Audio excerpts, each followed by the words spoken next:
속보입니다. 오늘 새벽 동북아 해역에서 미확인 잠수함 신호가 포착됐습니다. 미군 정찰 위성은 추적을 시도했지만 신호는 3초 만에 사라졌습니다. 일본 해상자위대 또한 기존 데이터로는 설명 불가라며 경계 태세에 돌입했습니다. 그리고 불과 12시간 뒤 워싱턴 국방분석국 보고서에 단 한 문장이 기록됐습니다. 그런데 말입니다. 그날 이후 세계가 조용해졌습니다. 명령은 분명했습니다. 너희는 만들지 말라. 세계의 질서는 오랫동안 그 문장 위에 세워졌습니다. 그러나 한 나라가 고개를 들었습니다. 그들은 묻지 않았습니다. 허락은 왜 필요한가? 그 질문 하나로 역사가 흔들렸습니다. 이제 바다는 새로운 언어로 속삭입니다. 복종이 아닌 선택. 그것이 진짜 힘이다. 그 선택의 주인공. 한국, 그들이 질서를 넘어섰습니다. 15,000km, 북한 미사일의 사정거리가 모니터에 표시됐을 때 워싱턴 지하실의 불빛이 붉게 깜빡였습니다. 미 본토 전역이 위협받는다는 뜻이었죠. 해군 25년 동안 이런 숫자는 처음 봤습니다. 이건 게임이 아니었습니다. 저는 잭 하운드입니다. 전우들은 절 하운드 커맨더라 불렀죠. 사냥개처럼 목표를 물면 끝까지 놓지 않는다는 뜻이었습니다. 해군 25년 동안 저는 어떤 위협도 놓친 적이 없었습니다. 그런데 그날 제가 놓친 게 있었습니다. 2024년 10월 북한이 신형 대륙간탄도미사일을 공개했습니다. 화성 20형이라는 이름이었죠. 모니터 속 궤적이 태평양을 가로질러 미국 본토까지 뻗어 있었습니다. 이건 과시가 아닙니다. 제가 중얼거렸을 때 분석실의 공기가 무겁게 가라앉았죠. 모두가 알고 있었습니다. 이건 전쟁 시뮬레이션이었습니다. 그리고 한 달 후 더 큰 폭탄이 터졌습니다. 트럼프 진영에서 발언이 나왔죠. 한국의 핵무장 가능성을 배제하지 않는다. 그 한마디가 전 세계를 뒤흔들었습니다. 주한미군 감축설까지 나돌기 시작했죠. 저는 그날 밤 데이터를 다시 펼쳤습니다. 한국 해군 전력 분석 보고서였습니다. 숫자가 명확하게 보였죠. 중국 구축함 22척, 일본 이지스함 8척, 한국은 6척. 숫자에서 밀리면 끝입니다. 그게 제가 25년간 배운 해전의 법칙이었습니다. 더 많은 함선, 더 많은 미사일, 그게 승리의 공식이었죠. 한국은 아직 따라오는 쪽이었습니다. 기술은 있어도 숫자가 부족했죠. 동맹은 강하지만 독자 생존력은 의문이었습니다. 저는 냉정한 현실주의자였습니다. 감정이 아니라 데이터로 판단했죠. 그리고 데이터는 명확했습니다. 한국은 아직 안 된다고 말이죠. 그런데 그날 밤 보고서 한 장이 제 책상에 올라왔습니다. 한국 신형 구축함 다사남, SM-6SM 3통합교전 가능. 제 손이 멈췄습니다. SM-6은 장거리 대공 미사일이죠. SM-3은 탄도탄 요격 미사일입니다. 이 둘을 동시에 운용한다는 겁니까? 그게 가능하다고? 한국이? 저는 보고서에 붉은 줄을 그었습니다. 25년 경력에서 이런 의심은 처음이었죠. 미 해군도 이제 막 시험 중인 체계였습니다. 일본도 아직 완성 못했죠. 그런데 한국이 했다는 겁니까? 처음엔 데이터 오류라고 생각했습니다. 과장된 스펙이거나 실험실 수준일 거라고 생각했죠. 하지만 제 본능이 말하고 있었습니다. 이건 확인해야 한다고 말이죠. 25년 동안 목표를 놓친 적 없는 사냥개의 본능이었습니다. 다음 날 상부에서 연락이 왔습니다. 하운드, 한국 가시오. 림팩 사전평가단입니다. 환태평양 합동훈련이죠. 미국, 일본, 호주, 한국이 참여하는 대규모 해상훈련입니다. 저는 동아시아 해양전력 분석 자문으로 파견됐습니다. 임무는 명확했습니다. 한국 해군의 신형 전력을 직접 확인하는 것이었죠. 과장이냐 혁명이냐? 그걸 판단하는 게 제 역할이었습니다. 비행기 안에서 저는 다시 보고서를 펼쳤습니다.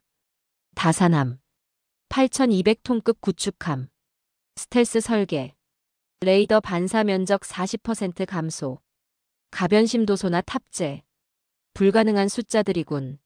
저는 냉소를 지었습니다. 하지만 제 가슴 한편에선 작은 기대가 자라고 있었습니다. 만약 이게 사실이라면 어떻게 되는 겁니까? 만약 한국이 정말 해냈다면 제가 알던 해전의 법칙이 바뀌는 겁니다. 숫자가 아니라 기술로 싸우는 시대 말이죠. 적은 함선으로 더 큰 바다를 지배하는 전략입니다. 아니야, 그럴 리 없어. 저는 고개를 저었습니다. 25년 경험이 말하고 있었죠. 전쟁은 숫자의 게임이라고 말입니다. 하지만 제 손은 보고서를 놓지 못하고 있었습니다. 다산함, 그 이름이 자꾸 눈에 밟혔습니다. 누군가가 판을 바꾸려 하고 있었습니다. 그리고 저는 그 현장으로 가고 있었습니다. 태평양 너머 한국이라는 나라로 말이죠. 부산 김해공항에 내렸을 때 바다 냄새가 코를 찔렀습니다. 짠한 공기와 함께 이상한 긴장감이 밀려왔죠. 25년 동안 전 세계 항구를 다녔지만 이번엔 달랐습니다. 확인하러 가는 게 아니라 시험당하러 가는 기분이었죠. 제 임무는 확인이었습니다. 과장이냐 혁명이냐. 차 안에서 저는 스스로에게 다짐했습니다. 부산 진해항으로 가는 길, 창밖으로 회색 함정들이 하나둘 보이기 시작했죠. 세종대왕급 구축함들이었습니다. 익숙한 실루엣이었죠. 저 정도면 괜찮은 수준이지. 저는 안도했습니다. 하지만 다음 순간 제 시선이 멈췄습니다. 안개 사이로 드러난 함정 하나가 달랐습니다. 은빛 곡선의 선체가 파도와 하나가 된 것처럼 보였죠. 각진 미 해군 구축함과는 완전히 다른 형태였습니다. 저게 다산함입니까? 제가 물었을 때 한국 해군 연락관이 고개를 끄덕였습니다. 8200톤급 스텔스형 함체라는 건 알고 있었습니다. 하지만 사진과 실물은 달랐죠. 저 배는 물 위에 떠 있는 게 아니라 바다의 일부처럼 보였습니다. 레이더 크로스 섹션 40% 감소. 보고서 속 숫자가 떠올랐죠. 그건 미 해군 기준을 넘어선 겁니다. 부두에 도착했을 때 다산함은 더 압도적이었습니다. 가까이서 보니 선체의 매끄러운 곡선이 예술작품 같았죠. 용접 흔적 하나 보이지 않았습니다. 어떻게 이런 정밀도가 가능합니까? 저는 중얼거렸습니다. 25년 동안 본 함정 중 가장 아름다운 전투함이었습니다. 하운드 대령님, 함내로 안내하겠습니다. 한국 해군 중령이 다가왔습니다. 젊었지만 눈빛이 또렷했죠. 자신감이 느껴졌습니다. 저는 그를 따라 함정에 올랐습니다. 갑판을 밟는 순간 놀라운 일이 벌어졌습니다. 소음이 없었습니다. 미 해군 구축함에선 항상 엔진 소리, 환풍기 소리, 각종 장비 소음이 들렸죠. 하지만 다산함은 조용했습니다. 방음 설계가 이 정도입니까? 제가 물었을 때 중령이 미소 지었습니다. 저희는 승무원의 전투 효율을 최우선으로 설계했습니다. 함내로 들어갔을 때 충격은 더 컸습니다. 생활구역이 군함이 아니라 연구시설 같았죠. 복도는 넓고 깨끗했습니다. 조명은 부드러웠고 공기는 쾌적했습니다. 미 해군 병사와 마주쳤을 때 그가 한마디 했습니다. 우린 이걸 호텔이라 부릅니다. 농담이 아니었습니다. 진심이었죠. 전투선이 아니라 과학시설 같습니다. 제가 말했을 때 한국 중령이 대답했습니다. 승무원이 편해야 전투력도 올라갑니다. 이건 우리가 배운 교훈입니다. 순간 제 머릿속에 미 해군의 비좁은 함내가 떠올랐죠. 30년 된 설계 사상이었습니다. 작전실로 안내됐을 때 또 한 번 놀랐습니다. 최신 디스플레이들이 벽면을 가득 채우고 있었죠. 하지만 더 놀라운 건 시스템 통합도였습니다. 이게 전부 한국산입니까? 제가 물었습니다. 네, 전투체계부터 레이더까지 전부 국산입니다. 중령의 목소리엔 자부심이 묻어났습니다. 그때 한국 기술진 한 명이 다가왔습니다. 40대 중반쯤 보이는 엔지니어였죠. 하운드 대령님, SM6과 가변심 도소나 통합 시스템을 보여드리겠습니다. 그의 설명이 시작됐습니다. 데이터 링크, 실시간 교전 체계, 심해 탐지 능력. 모든 게 논리적이고 정확했습니다. 그런데 부품은 어디서 조달합니까? 제가 핵심을 물었을 때 엔지니어가 제 눈을 똑바로 봤습니다. 우린 이제 남의 부품이 필요 없습니다. 전부 우리가 만듭니다.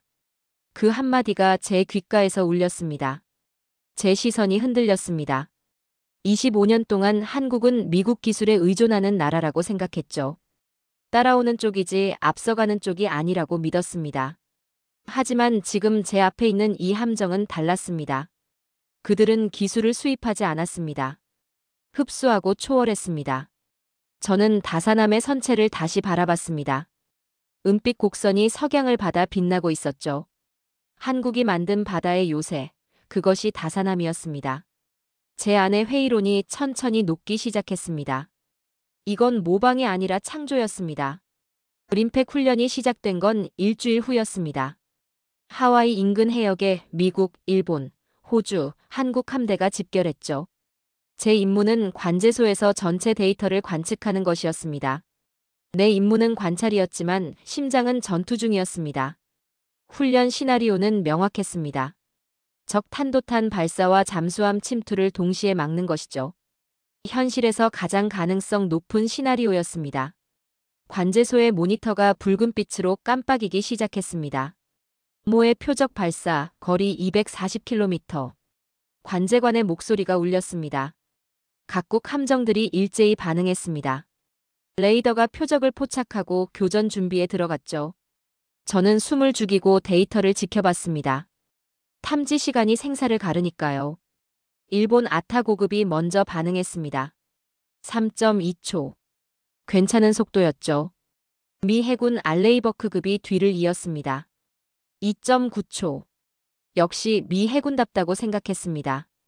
그런데 다음 순간 제 눈이 모니터에 고정됐습니다. 다사남의 탐지 시간. 1.4초. 뭐라고? 저는 무의식적으로 중얼거렸습니다. 세종대왕급보다 1.8초 빨랐습니다. 그 1.8초가 무슨 의미인지 아십니까? 마하 5로 날아오는 탄도탄 앞에서 1.8초는 9km 차이입니다. 생사의 갈림길이죠. 데이터 오류 아닙니까? 옆에 있던 미 해군 장교가 물었습니다. 관제관이 재확인했지만 결과는 같았습니다. 1.4초. 정확했습니다. 이건 어떻게 가능합니까? 저는 한국 함정 데이터를 다시 들여다봤습니다. 교전 준비가 완료됐습니다. SM-6 발사 준비 신호가 떴죠. 하지만 진짜 시험은 지금부터였습니다. 요격 성공률, 그게 전부니까요. 다사남이 먼저 발사했습니다. SM-6 두 발이 하늘로 치솟았죠. 모니터 속에서 미사일 궤적이 표적을 향해 굽어졌습니다. 10초, 20초, 30초. 시간이 느리게 흘렀습니다. 그리고 화면에 메시지가 떴습니다. 표적 격추 확인. 요격 성공. 100%였습니다. 일본과 미국 함정도 뒤이어 성공했습니다. 하지만 다사남과는 시간 차이가 있었죠. 1.8초 차이, 그것이 전장의 혁명이었습니다. 저는 메모를 했습니다. 하지만 훈련은 끝나지 않았습니다. 잠수함 표적 투입. 관제관의 목소리가 다시 울렸습니다. 수면 아래 600m 지점에 모의 잠수함이 침투했죠. 이번엔 대잠전 능력을 시험하는 겁니다. 각국 함정들이 소나를 가동했습니다. 일본 함정이 먼저 탐색을 시작했습니다. 일본은 대잠전에 강하니까요. 하지만 5분이 지나도 포착 신호가 없었습니다. 미 해군도 마찬가지였죠. 너무 깊습니다. 소나 범위를 벗어났습니다. 일본 측 보고가 들어왔습니다. 그때였습니다. 다사남에서 신호가 왔습니다. 가변 심도 소나 전개. 심도 700m 탐색 개시. 저는 모니터를 응시했습니다. 가변 심도 소나 심해까지 내려가는 탐지 장비죠. 하지만 운용이 까다롭습니다. 3분 후 다사남 화면에 신호가 잡혔습니다. 수중 음파 반사 패턴이 선명하게 나타났죠. 표적 포착. 방위 270, 거리 12km, 심도 620m. 정확한 좌표였습니다. 일본함이 놓친 표적을 한국이 찾아낸 겁니다. 그들은 심해를 지배하고 있었습니다. 저는 경악했습니다. 수면 아래의 그림자를 한국이 먼저 본 겁니다. 관제소 안이 조용해졌죠. 미 해군 지휘관이 중얼거렸습니다. THATS 임파서벌. 불가능하다고요. 하지만 모니터는 거짓말하지 않았습니다. 데이터는 명확했죠. 다사남은 하늘과 바다를 동시에 제어하고 있었습니다. 탄도탄 요격과 잠수함 탐지를 동시에 해낸 겁니다. 내가 믿던 서구의 체계는 무너졌습니다. 조용히. 저는 머리를 감싸쥐었습니다. 25년 동안 배운 교범이 틀렸습니다. 한국의 구축함은 수면 위에서 싸우지 않았습니다. 전장을 통째로 제어하고 있었죠. 이건 기술이 아니라 철학이었습니다. 훈련이 끝난 후 브리핑실은 침묵에 잠겼습니다. 누구도 먼저 말하지 않았죠. 저는 데이터를 다시 확인했습니다. 오류가 없었습니다. 전부 사실이었습니다. 데이터가 내게 거짓말을 했다. 아니, 내가 틀렸습니다. 그날 저는 역사가 바뀌는 순간을 목격했습니다. 전쟁의 규칙이 바뀌는 순간이었죠. 숫자가 아니라 성능으로, 양이 아니라 질로 싸우는 시대가 온 겁니다. 그리고 한국이 그 문을 연 겁니다. 훈련이 끝나고 브리핑실로 돌아왔을 때 분위기가 이상했습니다. 미 해군 장성들이 모여서 무언가 속닥거리고 있었죠. 저는 자리에 앉아 보고서를 정리하고 있었습니다. 그때 한 장성이 말했습니다. 데이터 조작 아닙니까? 제 손이 멈췄습니다. 조작이라고요? 무슨 말씀이십니까? 제가 물었을 때 그가 대답했습니다. 저 속도는 비현실적입니다. 소프트웨어 오류거나 데이터를 조작한 겁니다. 주변에서 고개를 끄덕이는 사람들이 보였습니다. 제 눈으로 봤습니다. 그건 조작이 아닙니다. 저는 단호하게 말했습니다. 하지만 그들의 불편한 시선이 느껴졌죠. 인정하고 싶지 않은 겁니다. 한국이 미국을 넘어섰다는 사실을 말이죠. 그들은 한국의 결과를 오류라 불렀습니다. 다음 날 일본 언론에서 기사가 쏟아졌습니다. 한국 구축함, 미 해군 소프트웨어 의존체, 독자 기술 아닌 조립 수준. 비아냥거림이 가득했죠. 저는 그 기사들을 읽으며 분노가 치밀었습니다. 비웃음 뒤엔 두려움이 숨어 있었습니다. 하지만 한국 측은 아무 말이 없었습니다. 반박도 해명도 하지 않았죠. 그저 묵묵부답이었습니다. 처음엔 답답했습니다. 왜 대응하지 않는 겁니까? 그런데 며칠 지나자 깨달았습니다. 저건 자신감의 침묵입니다. 그들은 말 대신 결과로 대답하려는 겁니다. 증명할 자신이 있으니까 조용한 거죠. 그리고 일주일 후 한국 해군에서 제안이 왔습니다. 단독 실험을 보여드리겠습니다. 미국과 일본 대표단만 초청하는 비공개 시연이었습니다. 그들이 무얼 숨기고 있는지 알아야 했습니다. 저는 즉시 참가 의사를 밝혔습니다. 시연 장소는 동해 공해상이었죠. 목표는 명확했습니다. 탄도탄모의 요격과 심해, 탐지를 동시에 수행하는 겁니다. 단, 야간의 통신 교란 상황에서요. 그건 불가능합니다. 미 해군 장교가 말했습니다. 레이더가 교란되면 아무것도 할 수 없으니까요. 하지만 한국 측은 자신 있어 보였습니다. 저희 방식을 보여드리겠습니다. 한국 중령의 목소리는 차분했습니다. 시연 당일 밤 날씨는 최악이었습니다. 구름이 달을 가렸고 바다는 칠흑 같았죠. 관측선에서 멀리 다사남의 실루엣이 희미하게 보였습니다. 정말 저 상황에서 가능합니까? 일본 측 대표가 물었습니다. 아무도 대답하지 않았습니다. 오후 11시 시연이 시작됐습니다. 교란 장비가 작동하자 모든 레이더 신호가 끊겼습니다. 통신도 두절됐죠. 칠흑 속에서 다산함만 홀로 떠 있었습니다. 모든 신호가 사라졌는데 그들은 어떻게 하려는 겁니까? 7분이 지났습니다. 아무 일도 일어나지 않았죠. 미 해군 측에서 웃음소리가 들렸습니다. 역시 불가능하군. 하지만 저는 직감했습니다. 뭔가 진행되고 있다고 말이죠. 고요함 속에 긴장감이 흐르고 있었습니다. 그때 하늘이 밝아졌습니다. SM-6 두 발이 어둠을 가르며 치솟았죠. 레이더 없이 어떻게 발사했습니까? 그리고 30초 후 모의 표적 격추 신호가 확인됐습니다. 완벽한 명중이었습니다. 빛이 꺼진 바다 위에서 나는 두 눈을 잃었습니다. 그러나 그들은 눈을 떴습니다. 통신이 복구됐을 때 더 놀라운 사실이 드러났습니다.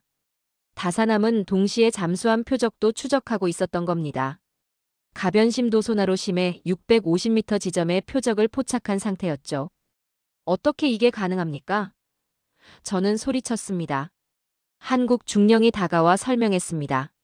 저희는 레이더에만 의존하지 않습니다. 다층 센서 융합 체계로 작동하죠. 광학, 적외선, 음향, 전자전 정보를 통합 분석합니다. 그 순간 깨달았습니다. 그들은 다르게 싸우고 있었던 겁니다.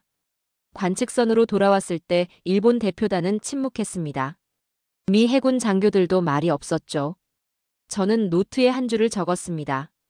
그들의 침묵은 무지의 산물이 아니었다. 경고였다. 한국은 말하지 않았습니다. 보여줬을 뿐이죠. 그때부터였습니다. 내 편견이 무너진 건 저는 25년 경력을 부정해야 했습니다. 서구 중심의 해전 교리가 전부가 아니었습니다. 한국은 새로운 길을 만들고 있었죠. 그리고 그 길은 어둠 속에서도 빛나고 있었습니다. 야간 시연 이후 일주일이 지났습니다. 본격적인 림팩 대잠전 훈련이 시작됐죠. 이번엔 실전과 똑같은 시나리오였습니다. 적 잠수함이 통신을 교란하며 함대를 공격하는 상황이었습니다. 모해 적군 잠수함 투입 완료. 관제소에 보고가 들어왔습니다. 최신형 디젤 잠수함 한 척이 수중으로 잠입했죠. 목표는 아군 함대 10km 이내 침투였습니다. 각국 함정들이 일제히 대잠 탐색을 시작했습니다. 미 해군 구축함이 먼저 소나를 가동했습니다. 일본 아사히급 구축함도 뒤따랐죠. 하지만 30분이 지나도 표적 신호가 잡히지 않았습니다. 교묘하게 움직이고 있습니다. 관제관이 보고했습니다. 적 잠수함은 해저 지형을 이용해 숨어 있었죠. 그때 상황이 급변했습니다. 교란 신호가 감지됐습니다. 적 잠수함이 전자전 장비를 가동한 겁니다. 순식간에 통신망이 마비됐죠. 통신 두절, 교신 불가. 여기저기서 보고가 쏟아졌습니다. 훈련이지만 긴장감은 실전 같았습니다. 그때 다사남의 전원이 꺼졌습니다. 모니터에서 다사남 신호가 사라졌죠. 교신도 끊겼습니다. 다사남 응답하시오. 관제소에서 불렀지만 대답이 없었습니다. 7분 동안 완전한 침묵이었습니다. 뭐 하는 겁니까? 미 해군 장교가 불안해했습니다. 일본 측도 마찬가지였죠. 하지만 저는 달랐습니다. 야간 시연이 떠올랐습니다. 그들은 의도적으로 침묵하고 있습니다. 제가 말했을 때 모두가 저를 쳐다봤습니다. 그 7분은 영원처럼 길었습니다. 관제소 안의 시간이 멈춘 것 같았죠. 모니터만 깜빡거렸습니다. 아무 신호도 없었습니다. 왜 움직이지 않습니까? 모두가 같은 생각을 했을 겁니다. 7분 32초 다사남에서 신호가 왔습니다. 가변심 도소나 탐지 성공이었습니다. 표적 포착, 방위 315, 거리 8.2km, 심도 580m. 정확한 좌표였습니다. 미군도 일본도 못 찾은 표적을 찾아낸 겁니다. 어떻게 찾았습니까? 관제소가 술렁거렸습니다. 교란 상황에서 레이더 없이 찾아낸 거죠. 가변심 도소나가 심해의 숨결을 잡았습니다. 저는 모니터를 뚫어져라 봤습니다. 불가능이 현실이 되는 순간이었습니다. 하지만 진짜 놀라운 건 다음이었습니다. 다사남이 좌표를 송신하자 정조대왕급 구축함이 즉각 반응했습니다. 홍상어 대잠 어뢰 발사 준비 완료 신호가 떴죠. 두 함정이 완벽하게 호흡을 맞추고 있었습니다. 발사. 명령과 동시에 어뢰가 수중으로 투하됐습니다. 음향 유도로 표적을 향해 돌진했죠. 40초 후 명중 신호가 확인됐습니다. 모해 잠수함 격침이었습니다. 이건 시스템이 아니라 인간의 협동이었습니다. 관제소가 조용해졌습니다. 모두가 믿을 수 없다는 표정이었죠. 통신 두절 상황에서 두 함정이 협동작전을 펼친 겁니다. 어떻게 가능합니까? 그들은 다른 방식으로 소통하고 있었습니다. 제가 중얼거렸습니다. 나중에 알게 된 사실입니다. 한국 해군은 교란 상황을 대비한 독자 데이터 링크를 개발했습니다. 저주파 음향 통신과 레이저 통신을 결합한 체계였죠. 그들은 전자전 상황까지 계산하고 있었습니다. 훈련이 끝나고 브리핑실로 모였을 때 미 해군 장교 한 명이 말했습니다. 우린 그걸 못합니다. 저건 훈련이 아니라 예술이야. 그의 목소리엔 감탄이 섞여 있었습니다. 저도 고개를 끄덕였습니다. 그날 나는 패배를 인정했습니다. 25년 해군 경력이 무색해지는 순간이었죠. 한국의 잠수함전은 과학이 아니라 직관이었습니다. 데이터가 아닌 감각으로 싸우는 군대, 그게 한국이었습니다. 저는 노트에 적었습니다. 7분의 침묵이 전세를 바꿨다. 그 침묵 속에서 한국은 바다를 읽고 있었습니다. 심해의 소리를 듣고 있었죠. 난 패배보다 더 큰 감정을 배웠습니다. 존경입니다. 그날 밤 숙소로 돌아와 창밖을 바라봤습니다. 어둠 속에서 다산함과 정조대왕급이 나란히 정박해 있었죠. 두 함정이 조용히 빛나고 있었습니다. 그들은 말하지 않습니다. 증명할 뿐이죠. 6장. 림팩 훈련이 끝나고 한 달 후 세계를 뒤흔드는 소식이 전해졌습니다. 북한이 헌법을 개정했습니다. 핵 선제 공격을 명문화한 겁니다. 적대 세력의 위협 시 핵무기 사용 가능. 단 한 줄이 세상을 바꿔놓았죠. 이건 게임이 아니라 선언이었습니다. 워싱턴 분석실로 긴급 소집됐을 때 저는 그렇게 말했습니다. 북한은 핵을 단순한 억제력이 아니라 실전 무기로 규정한 겁니다. 그건 협박이었습니다. 전 세계를 향한 도발이죠. 국제사회가 발칵 뒤집혔습니다. 유엔 안보리가 긴급 소집됐고 각국 언론이 난리였죠. 하지만 가장 긴박한 곳은 한국이었습니다. 서울은 북한 국경에서 50km밖에 안 떨어져 있으니까요. 전술핵이 날아오면 10분도 안 걸립니다. 일주일 후 한국 청와대에서 긴급 안보회의가 열렸습니다. 저도 미군 자문단으로 참석했죠. 회의실 분위기는 무거웠습니다. 한국 국방부 장관이 입을 열었습니다. 핵 추진 잠수함 개발을 본격 검토해야 합니다. 그 순간 회의실이 조용해졌습니다. 핵 추진 잠수함, 그건 핵보유국만 가진 전략 무기니까요. 미국 측 대표가 말했습니다. 한국의 독자 핵잠은 불가능합니다. 한미 원자력 협정 위반이죠. 단호한 목소리였습니다. 하지만 한국 측은 물러서지 않았습니다. 북한의 핵 위협은 현실입니다. 우린 생존 수단이 필요합니다. 국방부 장관의 목소리에 절박함이 묻어났죠. 이제는 허락의 시대가 끝났습니다. 저는 메모를 했습니다. 회의는 평행선을 달렸습니다. 미국은 반대했고 한국은 고집했죠.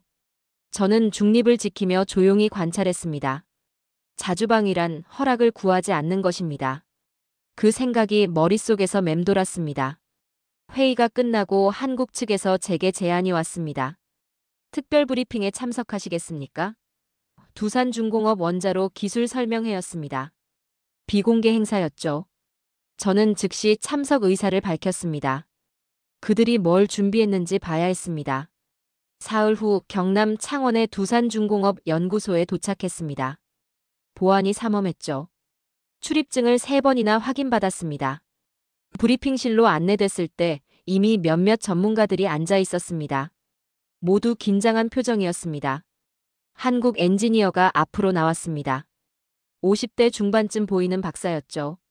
소형 원자로 기술을 보여드리겠습니다. 그의 프레젠테이션이 시작됐습니다. 화면에 원자로 설계도가 떴습니다. 이건 우리가 독자 개발한 압수형 경수로입니다. 출력 80메가와트, 직경 3.2m. 숫자가 정확했습니다. 잠수함에 탑재 가능한 크기였죠. 언제부터 개발했습니까? 제가 물었을 때 박사가 대답했습니다. 15년 전부터입니다. 15년. 한국은 15년 동안 조용히 준비하고 있었던 겁니다. 우린 이미 가졌습니다. 다만 허락받지 않았을 뿐이죠. 박사의 말에 브리핑실이 술렁거렸습니다. 저는 충격을 받았습니다. 프레젠테이션이 계속됐습니다. 냉각 시스템, 제어봉 설계, 방사능 차폐 기술. 모든 게 논리적이고 완성도가 높았습니다. 이건 실험실 수준이 아닙니다. 실전 배치 가능한 기술입니다. 옆에 앉은 프랑스 전문가가 중얼거렸습니다. 시험 가동은 언제 가능합니까? 제가 물었습니다. 박사가 잠시 망설이더니 대답했습니다. 원하시면 지금 보여드릴 수 있습니다. 그 순간 제 안의 존중이 확신으로 변했습니다. 지하 실험실로 내려갔습니다. 거대한 금속 구조물이 보였죠. 소형 원자로 시제품이었습니다. 가동 시작. 엔지니어의 신호와 함께 제어 패널에 불이 들어왔습니다. 냉각수가 순환하기 시작했고 온도계 숫자가 올라갔습니다. 임계 도달. 안정적인 핵분열 반응이 일어나고 있었습니다. 조용했습니다. 소음도 진동도 거의 없었죠. 이게 바로 핵추진의 심장입니다. 박사가 말했습니다. 저는 숨을 멈췄습니다. 그들은 이미 해냈습니다. 조용히. 실험실을 나와 밖으로 나왔을 때 석양이 지고 있었습니다. 저는 하늘을 올려다봤습니다. 한국은 핵이 아니라 핵을 만들 수 있는 의지를 가졌습니다. 그게 더 무서운 거죠. 호텔로 돌아와 보고서를 작성했습니다. 여러 문장을 썼다 지웠습니다. 결국 단 한 줄만 남겼습니다. 그들이 결심하면 해낼 것이다. 확신이 들었습니다. 나는 역사를 기록하고 있었습니다. 한국의 자주방위는 구호가 아니라 현실이었습니다. 핵보다 무서운 건 의지였습니다. 그리고 한국은 그 의지를 증명하고 있었습니다. 7장. 원자로 시연을 보고 일주일 후 제 메일함에 이상한 초청장이 도착했습니다. 발신인은 한국 해군이었죠. 부산 조선소 특별 브리핑에 초청합니다. 단 한 줄뿐이었습니다. 날짜와 시간, 장소만 적혀 있었죠. 공식 행사는 아닙니다. 기록하지 마시오. 전화로 확인했을 때 한국 해군 중령이 말했습니다. 목소리가 무겁고 진지했죠. 이건 역사적 순간입니다. 저는 직감적으로 느꼈습니다. 뭔가 큰일이 벌어지고 있다고 말이죠. 사흘 후 부산 조선소에 도착했습니다. 새벽 5시였습니다. 아직 어둠이 가시지 않았죠. 보안 검색이 평소보다 엄격했습니다. 휴대폰도 카메라도 전부 맡겨야 했습니다. 무얼 보여주려는 겁니까? 저는 긴장했습니다. 거대한 경납고로 안내됐습니다. 문이 열리자 냉기가 얼굴을 스쳤죠. 천장이 높았습니다. 50m는 될 것 같았습니다. 하지만 내부는 어두웠습니다. 작업등 몇 개만 희미하게 켜져 있었죠. 저쪽입니다. 중령이 앞장섰습니다. 어둠 속을 걸어가자 거대한 가림막이 보였습니다. 회색 천으로 무언가를 덮어놓았죠. 크기가 어마어마했습니다. 저게 뭡니까? 제가 물었을 때 중령이 미소 지었습니다. 가림막 앞에 20여 명이 모여 있었습니다. 한국 해군 장성들과 기술자들이었죠. 모두 숙연한 표정이었습니다. 누구도 말이 없었습니다. 조용한 긴장감이 감돌았습니다. 한국 해군 제독이 앞으로 나왔습니다. 60대 후반쯤 보이는 노장이었죠. 오늘 여러분께 특별한 것을 보여드리겠습니다. 우리가 15년 동안 준비한 것입니다. 그의 목소리가 경납고에 울렸습니다. 신호와 함께 작업등이 하나씩 켜지기 시작했습니다. 천천히 밝아지는 빛 속에서 가림막이 벗겨졌죠. 그 순간 저는 숨이 멎었습니다. 거대한 쇳덩이가 모습을 드러냈습니다. 잠수함이었습니다. 하지만 완성된 게 아니었죠. 용골과 격실골조만 세워진 상태였습니다. 하지만 그 크기와 형태만으로도 압도적이었습니다. 바다를 지배할 심장이 깨어나고 있었습니다. 길이 98m, 배수량 4,500톤급입니다. 제독이 설명했습니다. 핵추진 잠수함입니다. 그 단어가 경납고에 울려 퍼졌죠. 저는 용골을 뚫어져라 쳐다봤습니다. 한국이 해낸 겁니다. 기술자들이 작업 중인 부분으로 안내받았습니다. 원자로 격실이었죠. 두꺼운 강철 차폐막 사이로 소형 원자로가 보였습니다. 지난주 실험실에서 본 바로 그 원자로였습니다. 출력 테스트 중입니다. 엔지니어가 설명했습니다. 제어 패널의 숫자들이 깜빡거렸죠. 온도, 압력, 방사선 수치. 모든 게 안정적이었습니다. 이건 무기가 아니라 의지의 증명입니다. 저는 중얼거렸습니다. 함체 단면을 따라 걸었습니다. 용접 자국들이 선명했죠. 기술자들의 손길이 느껴졌습니다. 15년의 시간이 이 쇳덩이 안에 녹아 있었습니다. 그들의 눈빛은 신념으로 타올랐습니다. 진수식은 언제입니까? 제가 물었을 때 제독이 대답했습니다. 오늘입니다. 지금입니다. 순간 당황했습니다. 진수식이라면 국기도 있어야 하고 군악대도 있어야 하지 않습니까? 하지만 아무것도 없었습니다. 기자도 없었고 카메라도 없었습니다. 경납고 안에는 우리 20여 명뿐이었죠. 이게 진수식입니까? 저는 의아했습니다. 제독이 고개를 끄덕였습니다. 국가의 자존심은 함성으로 세워지지 않습니다. 제독이 말했습니다. 침묵으로 완성되는 겁니다. 그 말이 제 가슴을 쳤습니다. 맞습니다. 한국은 처음부터 그랬습니다. 말하지 않고 만들었습니다. 기술자 한 명이 용골에 손을 얹었습니다. 다른 기술자들도 따라했죠. 해군 장성들도 함체에 손을 댔습니다. 저도 모르게 앞으로 나가 차가운 강철을 만졌습니다. 누구도 환호하지 않았습니다. 그건 기도의 순간이었습니다. 작은 박수 소리가 들렸습니다. 천천히 퍼져나갔죠. 크지 않았습니다. 경납고를 가득 채울 만큼은 아니었습니다. 하지만 그 박수는 무게가 있었습니다. 15년의 무게, 자주방위의 무게가 담겨 있었습니다. 경납고를 나올 때 동이 트고 있었습니다. 부산 앞바다가 붉게 물들었죠.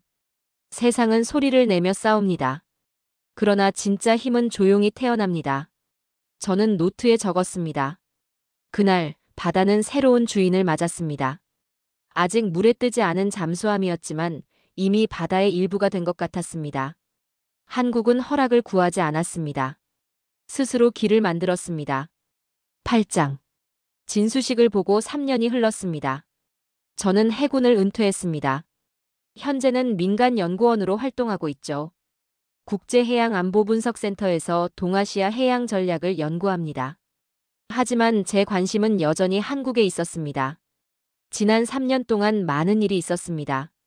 한국의 핵추진 잠수함 1번함이 실전 배치됐습니다. 다상급 구축함도 3척이 추가로 건조됐죠. 한국 해군은 조용히 변화하고 있었습니다. 숫자가 아니라 질로 승부하는 해군으로 말입니다. 작년 가을, 저는 책을 한 권 썼습니다.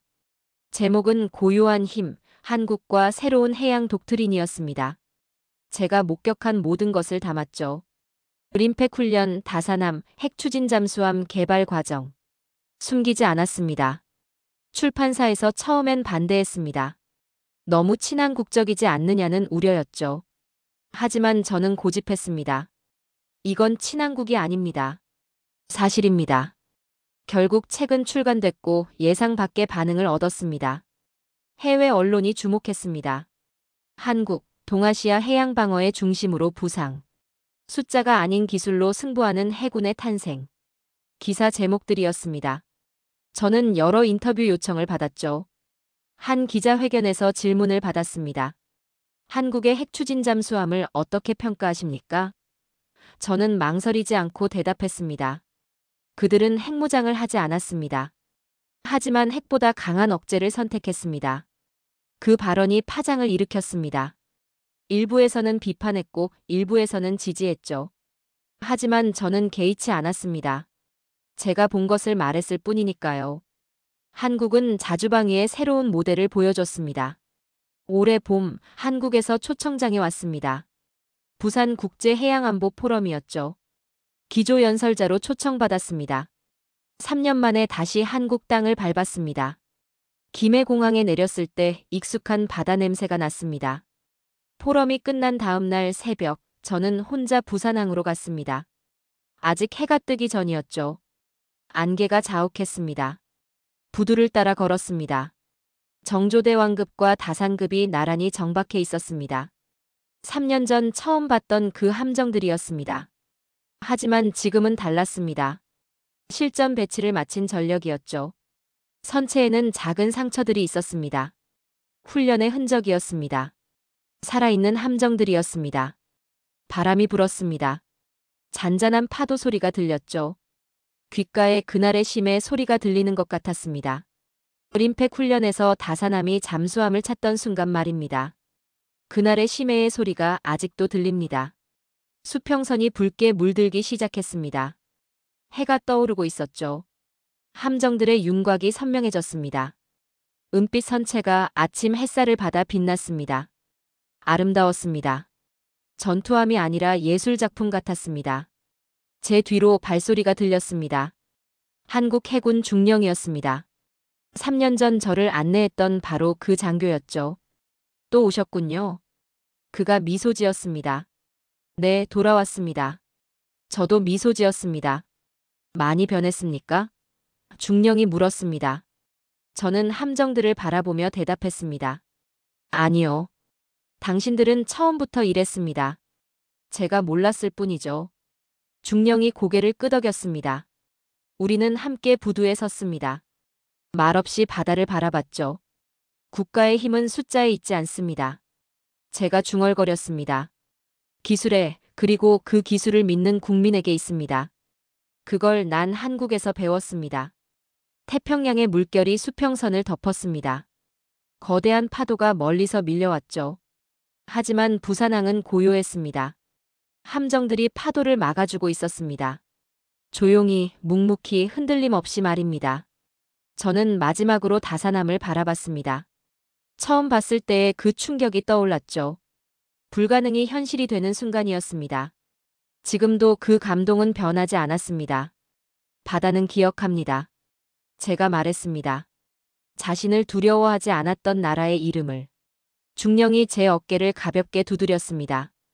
우리는 함께 떠오르는 태양을 바라봤습니다.